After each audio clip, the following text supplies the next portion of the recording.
Salut CrossFit Brest, aujourd'hui on se retrouve pour le WOD Crew Neck où on va vous proposer 3 versions de cet entraînement sans matériel, avec une barre de traction, une barre d'haltéro et la dernière version avec 2 dumbbells. Donc pour la première version, donc sans équipement, c'est un 4 time 27, 21, 15, 9. Donc vous devez réaliser 2 count flutter kicks. Donc vous êtes en position de hollow et vous devez battre des jambes. Donc pour faire une répétition, il doit y avoir un battement jambe gauche, un battement jambe droite. Ensuite, deuxième mouvement, HSPU ou pike push-ups. Et à la fin de chaque tour, vous faites 400 mètres de course à pied. Donc là, je fais 27 flutter kick, 27 HSPU ou pike push-ups, 400 mètres. 21, 21, 400 mètres, 15, 15, 400 mètres, etc. Pour la version avec barre d'haltérophilie et barre de traction, c'est un 15, 12, 9, 6. Strict pull-ups, strict press, 400 mètres de course à pied de retour. Et pour la version au dumbbell, là c'est un 27, 21, 15, 9. Double dumbbell bent over row, double dumbbell push jerk et 400 mètres de course à pied. Donc même principe que sur les WOD, que sur les formats précédents. Double dumbbell bent over row. Donc on va refaire un petit passage technique pour bien réaliser ce mouvement. Donc c'est un mouvement où on doit vraiment faire un tirage au niveau des dorsaux et non utiliser les trapèzes, sursolliciter les trapèzes. Donc il faut absolument éviter cette technique-là. Et c'est souvent une technique qu'on a lorsqu'on met trop lourd.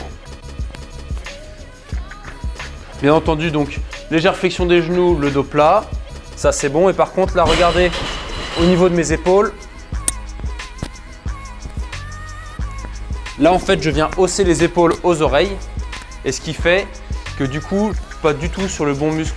D'accord, donc je vais vraiment tirer le coude vers l'arrière en gardant l'épaule fixe et le coude ne doit pas dépasser plus que ça le dos.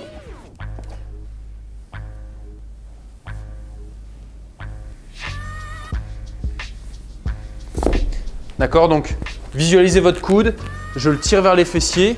Il n'y a pas une si grosse flexion que ça au niveau du coude et rien ne sert de monter au-delà de la ligne du dos. Pour les options de ces entraînements, donc sur l'option sans matériel, la variante HSPU, donc comme énoncé, c'est pike push-ups.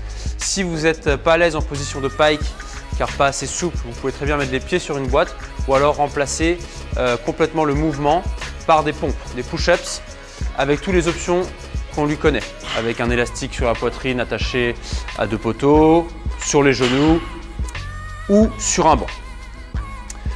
Pour la version strict pull-ups, donc avec barre de traction et barre d'haltéro, vous allez pouvoir modifier le nombre de répétitions de traction stricte si jamais c'est trop important au niveau du volume. Ou alors vous pouvez très bien faire des tractions élastiques ou excentric pull-ups où là vous en ferez 3 à chaque tour. D'accord, à chaque tour ce sera 3 excentric pull-ups. Et si vous avez des anneaux, vous pouvez remplacer par des ring rows. Et pour la version dumbbell, là il n'y aura pas de modification. Pensez seulement à prendre une charge sur les dumbbells modérée pour faire un break au 15 et 2 break max sur 27 et 21. Pour le warm-up de cet entraînement, vous allez effectuer 2 tours, 200 mètres de course à pied. Ensuite, 30 secondes arm circles. Ensuite, 30 secondes active Samson stretch et 30 secondes inchworm to push-ups.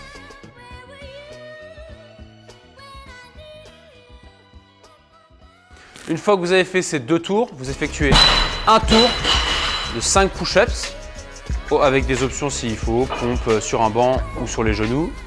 20 secondes de hollow hold et 20 secondes de handstand hold contre un mur, bien sûr. Une fois que vous avez fait ce tour-là, vous pratiquez les mouvements en fonction de l'option que vous avez choisie. Donc s'il y a besoin de faire des tractions strictes, etc. Des HSPU, voilà. Prendre et se familiariser avec les dumbbells. Vous faites ça maintenant. Ne vous cramez pas. Rentrez juste en confiance avec le matériel et avec les mouvements sur lesquels vous intervenez. 2-3 minutes de pause à la fin de ce petit bloc et vous partez sur l'entraînement. À la fin de cet entraînement, on vous propose un accessory gymnastique. 2 ou 3 tours où vous allez maintenir des positions sur 4 mouvements. Le premier mouvement, 20-30 secondes de Dips Support Hold. Donc là, position à maintenir dans l'accessory. On va juste voir vraiment le placement correct. Bien sûr, ici, je suis équipé, j'ai 2 box et des dumbbells pour faire des poignets. Mais vous pouvez très bien utiliser chez vous 2 chaises, ce sera suffisant. L'idéal, c'est d'être en extension complète lors du mouvement. Mais si vraiment il n'y a pas le choix, et ben vous faites en flexion de genou. Donc, je me place ici, les mains juste un peu plus larges que les épaules. Et là, hop, je viens sortir la poitrine, essayer de ne pas être complètement fermé. Je sors la poitrine, hop, j'engage les cuisses, les abdos, comme si j'étais en holo, et je maintiens. Je pousse dans les mains, très fort pour me hausser vers le plafond. Et là, je suis bien placé. Ensuite, 20-30 secondes de dead hang. Ensuite, 20 à 30 secondes de arch hold. Et 10 à 15 secondes chin over the bar hold. Donc ça, c'est des positions à maintenir vraiment qualitativement. Donc prenez les options de secondes qui vous correspondent.